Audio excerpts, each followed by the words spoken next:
I'm Theron Ramacharaka. Somebody asked me, I have moved beyond my religious dogma. But after removing the false images of God from my mind, there's nothing left. A kind of emptiness. So, now what about my existential angst? I answered this. Well, there stands a connection among your religious upbringing and your current feelings surrounding what's the point thoughts. You summed up the connection with your, after removing the false images of God from my mind, there's nothing left, a kind of emptiness. Another way to state this emptiness is angst with respect to my existence. Well, this is one of numerous normal consequences to having intellectually worked through and subsequently discarding belief in false religious dogma. Belief. And you notice also that even though your more correct beliefs regarding who and what you are in the cosmos does not heal the angst. One reason for this is that belief or intellectual understanding alone is not enough. A similar angst happened to the main of humanity due to the Copernican revolution, and we are only now beginning to pull out of it as a whole. Maybe your experience is analogous to what happened at a greater social scope. In short, before the Copernican revolution, mankind believed life had purpose in connection with mankind being the center of God's attention and will. This belief ran hand in hand with the belief that man's home in the universe was the center around which creation revolved.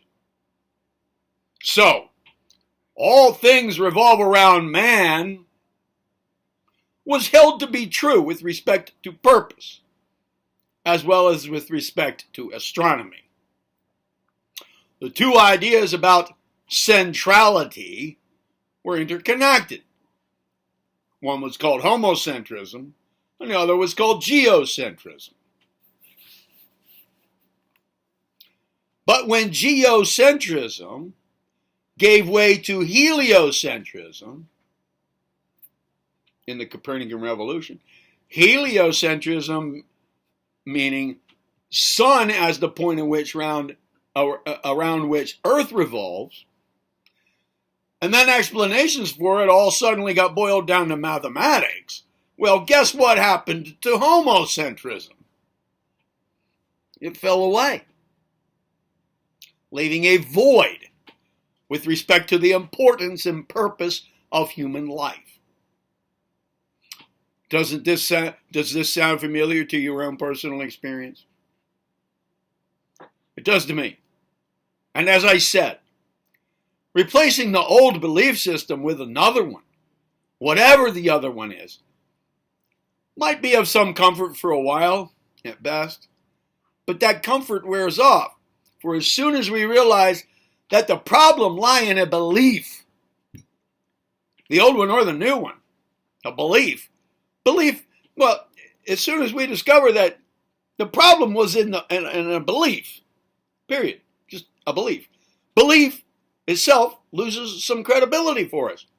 So that when a new belief comes along, it's just not as comforting as the first one was for a while.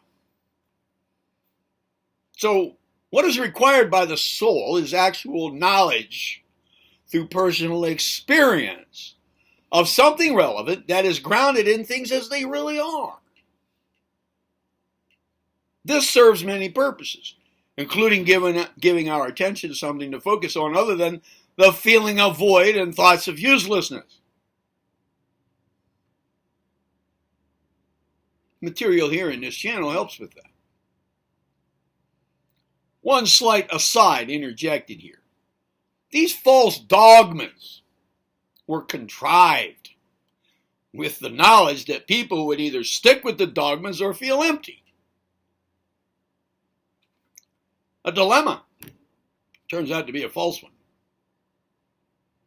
And the knowledge of who and what we really are has been kept hidden, maintaining the falsity of the dilemma. And even for most who figure out anything related to what and who we really are, knowledge of how to have knowledge of it through direct experience has been kept a mystery. And here arises an important thing with which to come to terms. The human race on this planet has been a slave species for a long time. We have been genetically modified toward this end, and our consciousness has been hijacked toward this end, both for quite a long time. Part of this hijacking involves false religious dogma and keeping hidden from us who and what we really are. And when I say keeping hidden from us, I mean intellectually as well as directly experientially. And it is that direct experience that is the most important. For through it we become free. Free in more ways than one, as you can imagine, given what I've said here. In the least, as long as we are lost one way or the other, we are vulnerable to being misled. So if we take away the false dogma, what else is there but void? I'll tell you what. There's the true self, the core of our being, which does not change, and which is rooted in the one and only absolute. It is right here, right now, always has been. Growth in direct realization of this and expansion of that centeredness into individualized cosmic awareness is our ultimate personal purpose for being here. We're being anywhere.